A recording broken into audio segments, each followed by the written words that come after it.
Hello, my name is Jane, and I'm doing a video about the American cultural reaction to the body ritual of Narasimhas in my topic 1 reading.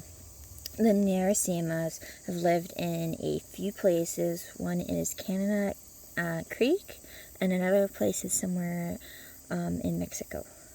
And there are no known origins of the Narasimhas. They have a body ritual that sounds odd when you first read it.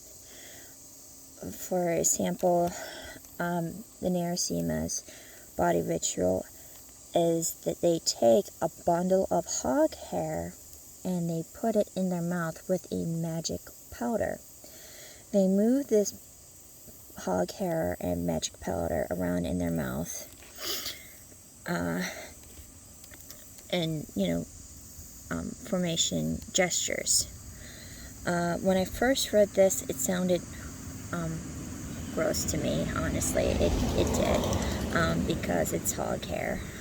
But when to come back and think about it, it sounds like they're brushing their teeth. Sorry, I am reading my notes.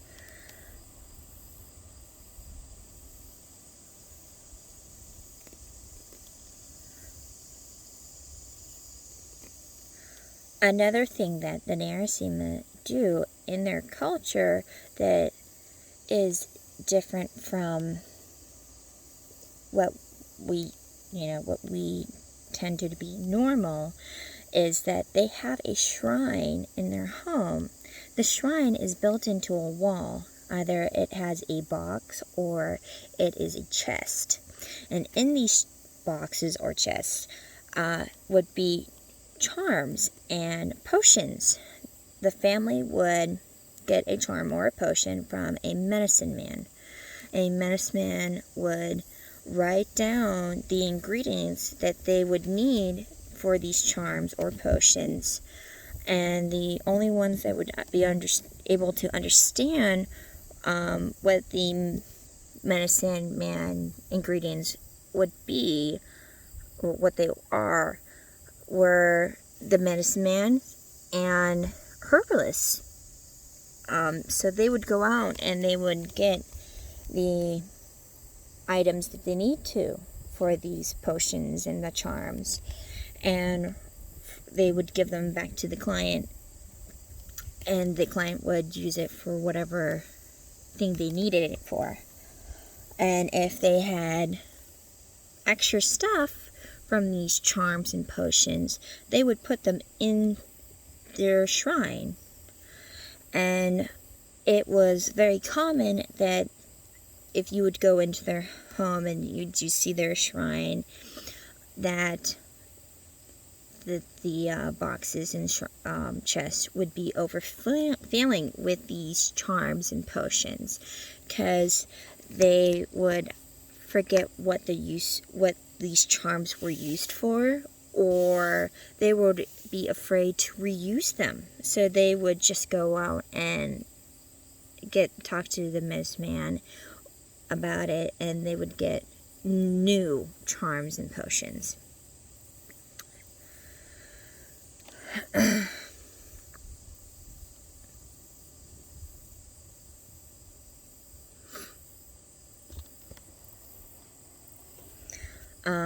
A ritual that the U.S. culture worldview would be, I would say, church, because every Saturday and Sunday usually a business is closed, or they have shorter times that they would be open.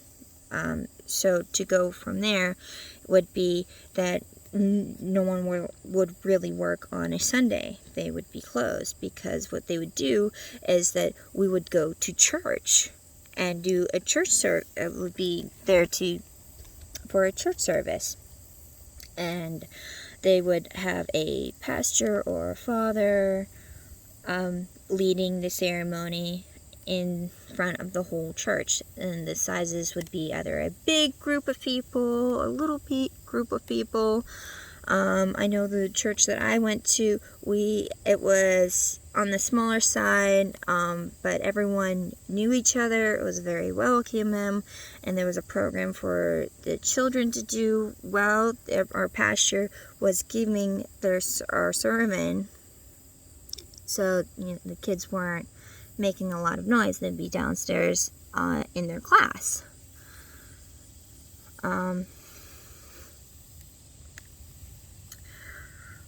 And then the next thing is that Sundays is a day that everyone would go to church, and so this going to church on the Sunday has happened for as long as I know that it has been going on. And then many different cultures would have their church, and it would usually be a Sunday that they would go and do their ritual things at church. I believe that a church is very benefactor to the U.S. culture, because it has grown over so many years. It has brought a lot of people together to worship the Lord and also bring each other together. So that would mean that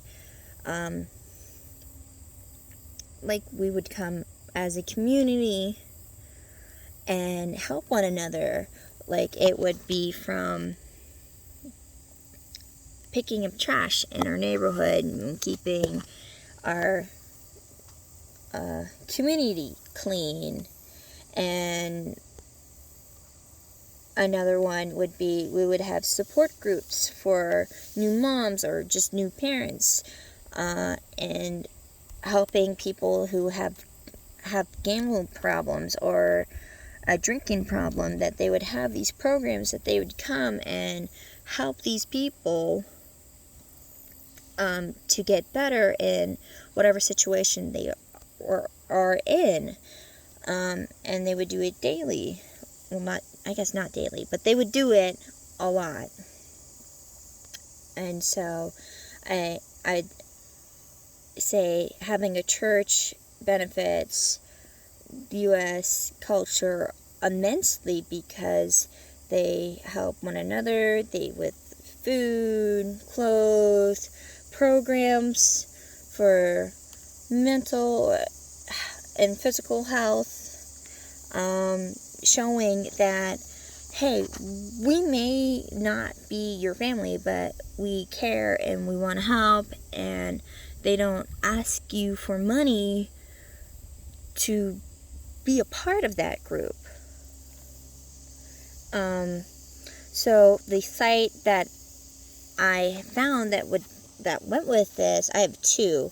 So the first one is, with a man it is possible, but with God all things are possible. No, I read that wrong. My citing is, with man this is impossible, but with God all things are possible. Matthew 19:26. And the other citing that I have goes, as a church, we are in a community together, trying to fulfill the great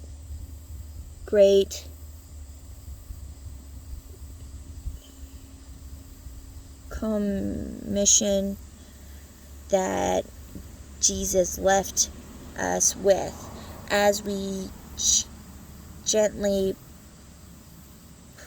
press in each other, we form one united thing, His church, as we work together, sharing this space God given us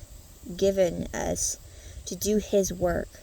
We all become shaped a little different. We all become a little more like Him. Jennifer L. Lane, Faith Advantage Stories of Learning with the Unseen God. Thank you for watching, and I hope that you understood what I said in this video. Okay, bye.